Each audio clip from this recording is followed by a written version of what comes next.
Muy buenas noches, mi nombre es Giovanni Botero Cano, estudiante de Derecho, semillerista del área de Derecho Privado de la Corporación Universitaria Americana, con sede en la ciudad de Medellín. Mi presentación tiene como objetivos analizar el derecho privado desde el concepto de la capacidad civil, para la cual se realizó un análisis de la legislación actual existente, la doctrina y la jurisprudencia con respecto a la nueva ley 1996 del 2019. Lo que arrojó es que el concepto de la capacidad civil es de gran utilidad, el cual equipara principios de igualdad y equidad en la sociedad, con el fin de equilibrar obligaciones para establecer un mejor orden jurídico. El Código Civil colombiano es la normatividad más longeva de nuestro país. Nuestro código es una simbiosis de normas, traídas principalmente de otros países de Latinoamérica y el Viejo Mundo, lo cual tiene vigencia en nuestro territorio desde el año 1887.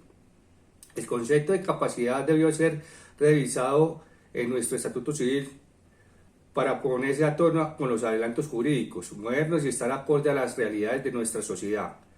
Pero dichas modificaciones no pueden llevarse a cabo sin un criterio sano, para que no tenga como consecuencia el quebrantamiento de los principios fundamentales de la sociedad y por ende para el sistema jurídico mismo.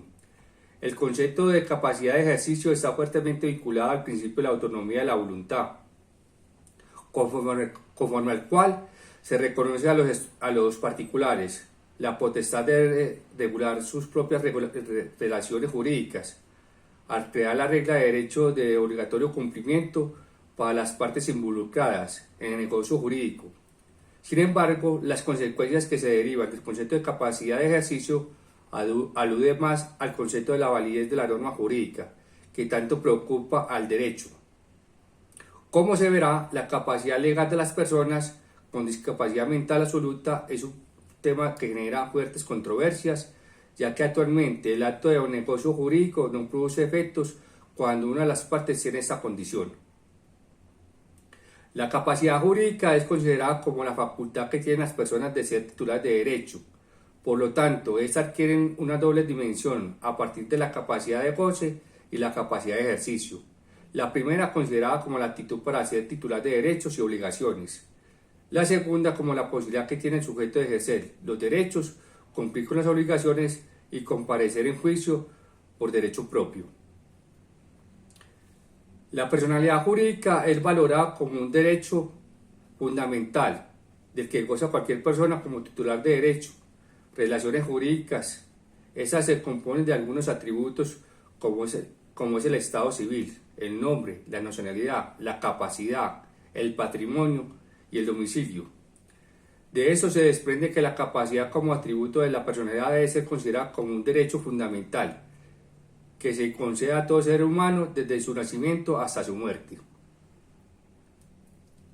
La capacidad presenta dos vertientes. La primera, la capacidad de goce, la cual establece que todas las personas nacen merecedoras de derechos en palabras más claras, es la actitud para ser titular de derechos y contraer obligaciones para todas las personas.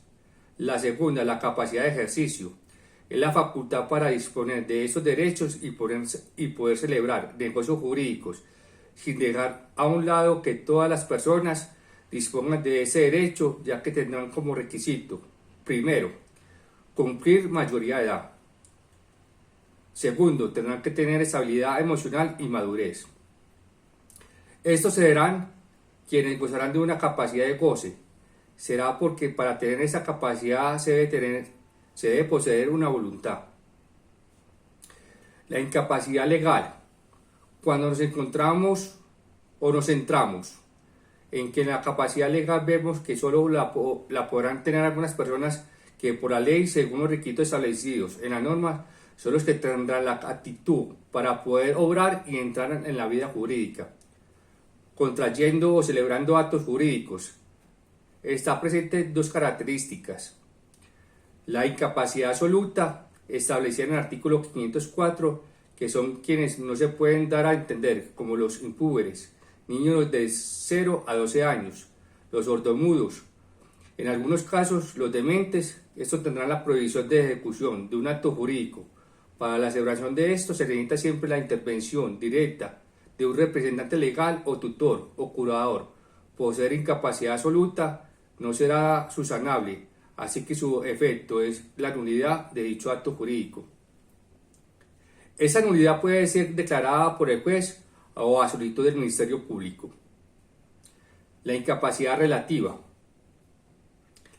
Estas solo están afectadas de incapacidad por carecer de discernimiento o de experiencia necesaria.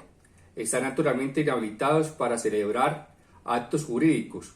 Pueden ser subsanables, mientras que la capacidad absoluta no es subsanable. Así que encontramos que son incapaces de manera relativa. Primero, los menores adultos. Segundo, los disipadores. Tercero, los interdictos. La sanción será relativa, solo podrá ser alegada por el representante legal del incapaz o por este último. Para que las personas con discapacidad puedan disfrutar de una verdadera acceso a la justicia y ser beneficiarios de un debido proceso legal en condiciones de igualdad con quienes no afrontan esas desventajas, el proceso debe reconocer y resolver los factores de desigualdad real. Por lo tanto, eso obliga a los estados a adoptar medidas de compensación que contribuyan a reducir o eliminar los obstáculos y deficiencias que impidan o reduzcan la defensa eficaz de los propios intereses. La capacidad de ejercicio es la que da lugar a mayores conflictos en la práctica y la que produce más enconadas discusiones doctrinales, justamente porque no se ha reconocido por igualdad a todas las personas. Hace pocos años, la capacidad de ejercicio era un derecho vedado para las personas con discapacidad, pues pese a ser titulares de derechos y obligaciones, se les limitaba la posibilidad de ejercicio por cuenta propia, implicándoles vivir bajo el yugo de un modelo asistencialista que limitaba su autonomía y capacidad de decisión sobre los asuntos que afectaban su proceso de vida, quedando relegado al ejercicio de este derecho fundamental a terceros, que tomaban las decisiones por ellos. Se encuentra entonces una tensión o rotura entre los lineamientos de la Convención de Naciones Unidas y la disposición interna de la legislación colombiana. Por ello, es urgente y necesario adoptar todos aquellos cambios normativos que permitan poner a Colombia acorde a las exigencias de la Convención de las Naciones Unidas. El artículo 12 de la Convención de Derechos de Personas con Discapacidad consagradas para las personas con discapacidad el igual reconocimiento como personas ante la ley. Ese artículo es tal vez el instrumento más grande y representa el mayor rol descriptivo de normas con aplicación objetiva e inmediata, convirtiéndose en una obligación para los estados que la ratificaron, como es el caso de Colombia, con el fin de modificar la legislación interna de todas las normas que sean contrarias a la Convención, de tal manera que deberán modificar, entre otras, las leyes civiles, familiares, contractuales, penales, laborales y de seguridad.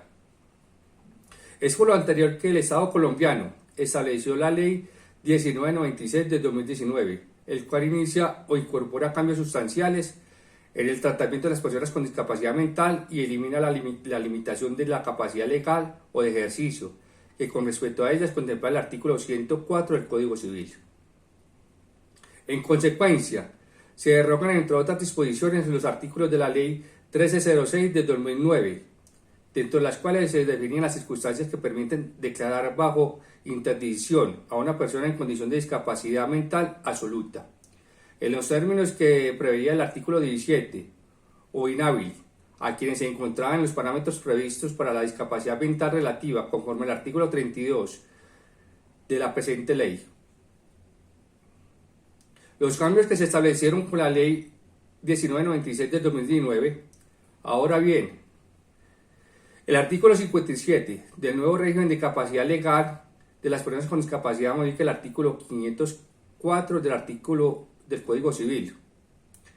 Se observa de golpe que la modificación consiste en excluir como causal de incapacidad absoluta y relativa a la capacidad mental absoluta o relativa, reforma que va acompañada con lo dispuesto en el artículo 6 de la Ley 1996 de 2019, que contempla la presunción de capacidad legal citada en el artículo 503 del Estatuto Civil Colombiano, quedando que todas las personas con discapacidad son sujetos de derechos y obligaciones y tienen capacidad legal en igualdad de condiciones, sin distinción alguna e independientemente si usan o no apoyos para la realización de sus actos jurídicos.